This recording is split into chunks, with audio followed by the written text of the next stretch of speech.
Moram biti iskren, spomin ni moja močna točka in zato je tole moj najpriročnik, ker rad pozabljam ključe, torbe, jakne, včasih pozabim celo, kaj točno sem pozabil. In tale knjiga mi daje pogum, da zmorem to spremeniti. In zato o preprostih tehnikah spomina in treningu možganov piše Nik Škrlec. Treniramo pa jih vsi, še posebej Johana. 3, 4, zdaj. Izdajam recept za hitro učenje. Poznate Nika Škrleca? Itak da ga. Vsi ga. Izdal je tole super knjigo. Za vse, ki bi radi vedeli več o spominu in predvsem tem, kako ga trenirati. In Nik se že vrsto let ukvarja prav s tem, kako vsak dan nekaj narediti za možgane. Gremo na prvo tehniko. Ste za? Se tudi vam dogaja, da spoznate nove, zanimive bodoče frende in si v vsej evforiji ne morete zapomniti njihovih imen? Nik piše, da gre tukaj v bistvu za težave s pozornostjo. Ponavadi se ukvarjamo s sabo, kakšen vtis bomo naredili in zato nismo pozorni na ime, ki ga slišimo. Tako da bo že misel na ime, ki ga slišimo, lahko dovolj, da si ga zapomnimo, če si ga pa v mislih večkrat ponovimo, smo na konju.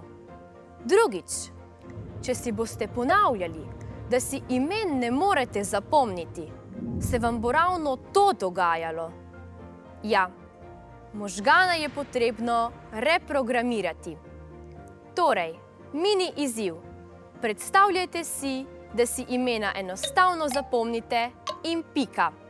Tretjič, učenje z asociacijami. PPP. Ko nekdo reče ime in priimek, smo pozorni na ime in priimek, nato poskušamo najti zanimivo povezavo in na koncu zgradimo zanimivo podobo. Nato si to podobo poskušamo predstavljati na osebi ali prostoru, ki je pred nami. Poznate spominske hekerje? Več o njih pa vam pove kar mojster Nik. Ja, živjo. Spominski hekerji je besedna zveza, s katero imamo v mislih raziskovalke in raziskovalce, ki raziskujejo, kako deluje naš spomin na ene nove, neverjetno zanimive načine. Njih zanima, kje se spomini shranjujejo, kako lahko vplivamo na priklic spominov ali pa lahko dosežemo pozabljanje na ukaz.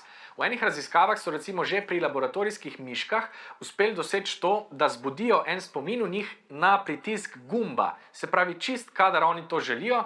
In s temi raziskavami bomo, upam, v prihodnosti lahko pomagali ljudem, ki imajo težke travmatične spomine ali pa hude fobije. Poleg tega pa so te raziskave super zato, ker nam spet odkrivajo eno novo plast v razumevanju našega spomina, ki je pa itak neskončno fascinanten. Ja, igrajmo se s spominom, saj je tam neskončno možnosti. Hvala lepa, Johana in Nik. Ja, jaz bom moral še precej trenirati spomina, no vi pa sedaj vam želim vso srečo s temle vprašanjem. V katerem primeru je verjetnost spomnjenja največja? A učitelj je v predstavitvi učencev povprašal tudi o najbolj smešni prigodi.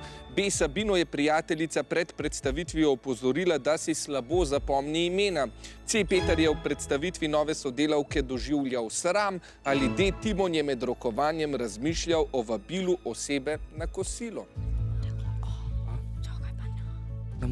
Kakšen je vaš spomin, torej kako dobro ste prisluhnili posnetku? Ekipi pravita A, se pravi, učitelj je ob predstavitvi učencev povprašal tudi o najbolj smešni prigodi. Najlažje si bo imena zapomnil učitelj, to je res, saj na podlagi informacije o zanimivi in smešni prigodi lažje ustvari čustveno asociacijo. Pravilen je odgovor A, obe ekipi sta si prislužili novih 5 točk, bravo!